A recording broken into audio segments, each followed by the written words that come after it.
May mapapala pa ba ang mga dating OFW sa gobyerno?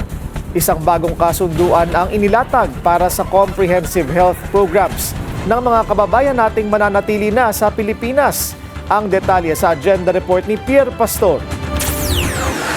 Siyam na taon ding nagtrabaho sa Beirut, Lebanon, si Myrna Tobias at kanyang asawa. Pero umuwi na sila sa Pilipinas for good. Di nila inakala na kasama pa sila sa mabibigyan ng benepisyo ng Department of Migrant Workers at Department of Health kahit sila'y mga ex-OFW na.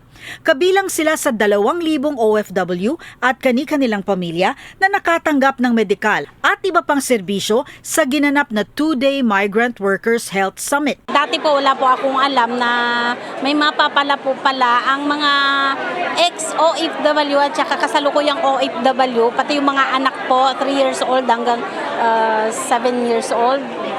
So napakalaking pasalamat din po ako at nakonekta po ako. Pumirma ng Memorandum of Agreement ang DOH at DMW para sa ilang comprehensive health programs para sa migrant workers. Yung mga programs and protective health services natin, of course, for our OFWs and OFW families as mandated by the President. And as I mentioned, today brings together two of the priority agenda items in the President's social agenda, which is health and the welfare and well-being of our OFWs. Tutok din ang dalawang ahensya sa psychosocial support na ibinibigay sa mga OFW, lalo na sa mga lugar na may kaguluhan. We actually do telemedicine with psychology. So for all the OFWs that are in crisis, we've already done for the hantavirus, yung mga seamen na gano'n kami doon, yung sa UAE when the war started.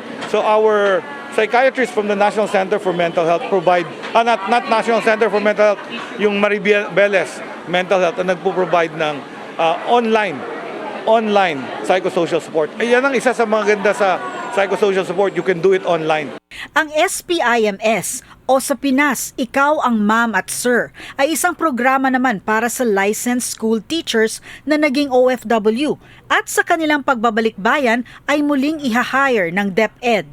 Pangarap pa ni Myrna na magkaroon ng maraming programang pangkabuhayan para sa mga dating OFW gaya niya. Maaprubahan din daw sana ang planong magkaroon ng pensyon ang mga OFW. Kahit daw kaunti ay pwede na sa kanya. Para sa agenda, Pierre Pastor, Billionaire News Channel. Manatiling nakatutok sa Billionaire News Channel. Sumubaybay sa aming social media accounts at mag-subscribe sa aming YouTube channel para sa mga eksklusibong balita at storya.